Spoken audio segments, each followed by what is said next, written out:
প্রিয় শিক্ষার্থীরা, আজকে আমরা শিখব clarification of press and clause.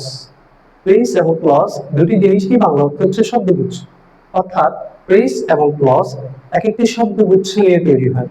যেহেতু দুইটি জিনিসেরই বাংলা অর্থ শব্দগুচ্ছ, সেক্ষেত্রে কোনটি প্রেস আর কোনটি ক্লজ সেটা জাস্টিফাই করা আমাদের জন্য কষ্টকর হয়ে যায়।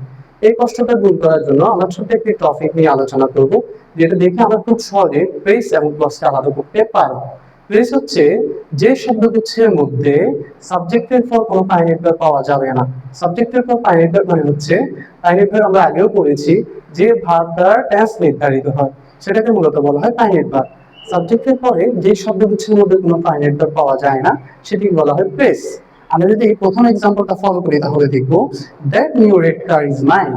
That new red car is mine, এই সেন্টেন্সটির মধ্যে দ্যাট নিউ রেড কার হচ্ছে একটা শব্দগুচ্ছ। এই শব্দগুচ্ছের মধ্যে ফলো করলে আমরা দেখবো এখানে কোনো প্রকার ফাইনাইট ভার্ব নাই, অর্থাৎ যেটা দিয়ে আমরা টেন্স নির্ধারণ করতে পারবো এরকম কোনো ভার্ব এখানে পাওয়া যাচ্ছে না। সেক্ষেত্রে দ্যাট নিউ রেড কার এই অংশটা হচ্ছে একটা প্রেস। পরবর্তী এক্সাম্পলে যদি আমরা যাই তাহলে দেখবো, that he is very honest is known to all। এই সেন্টেন্সের মধ্যে that he is very honest এই অংশটা হচ্ছে একটা শব্দগুচ্ছ। এই শব্দগুচ্ছের মধ্যে টেন্স নির্ধারণ করা যায় এরকম একটা ভার্ব খুব সহজে আমরা চিহ্নিত করতে পারি is দ্বারা আমরা চাইলে টেন্স নির্ধারণ করতে পারি। সুতরাং এটি একটি ফাইনাইট ভার্ব।